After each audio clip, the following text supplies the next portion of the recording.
I love my dad. My dad was the hardest working guy you could ever imagine. But my dad had no clue what he was doing when it came to running a business. He would call me late in life and he would say, son, if you would have just stayed with me, if you'd have just stayed here, we could have made this work. But my dad's dream had become a delusion for him. And not a day goes by that I don't wish I could turn back the clock, but it's too late. I lost my dad a few years ago. My dad washed windows until the day he died. And while it's too late for me to go back and help my dad, what I've made the commitment to do is to leave a legacy for my father.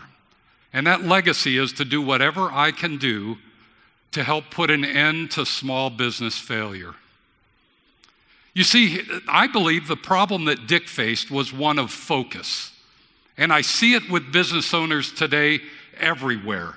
There are so many distractions, so many quick fix opportunities out there that business owners don't know what to focus on, and they wouldn't know how to implement the changes even if they found something that might work.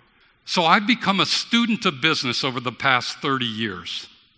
I built a model, and I used it to transform a small, struggling manufacturing business into a fast-growing, highly profitable business that was envied in our industry. I've used the model with hundreds of business owners over the past 11 years, businesses in all industries, in different shapes, different sizes, different customers, and the model works for them all. I've watched business owners use the model to transform their business into one that's profitable, sustainable, and a business that they can be proud of. So what I want to do for the next 20 minutes is I want to first give you an overview of the model, and I want to show you how simple yet powerful this model is. And then I'd like to dive into the three areas that I see business owners struggle with today. The three areas that seem to keep everybody from really achieving the success that they so richly deserve. So let me start with telling you how I came to the model. I was working for a manufacturing firm in a functional role, but I always had this desire to run a business. One day, my boss came into my office and he had a key in his hand. We had just acquired a small manufacturing firm in Minnesota.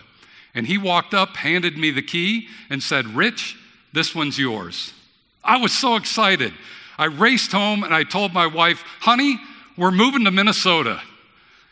The next week, I showed up at the business for the first time, and it was at that moment that I realized I didn't have any idea what I was going to do to make this business better.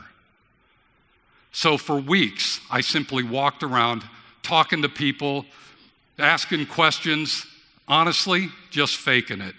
Have you ever been in that situation where you knew you were in over your head?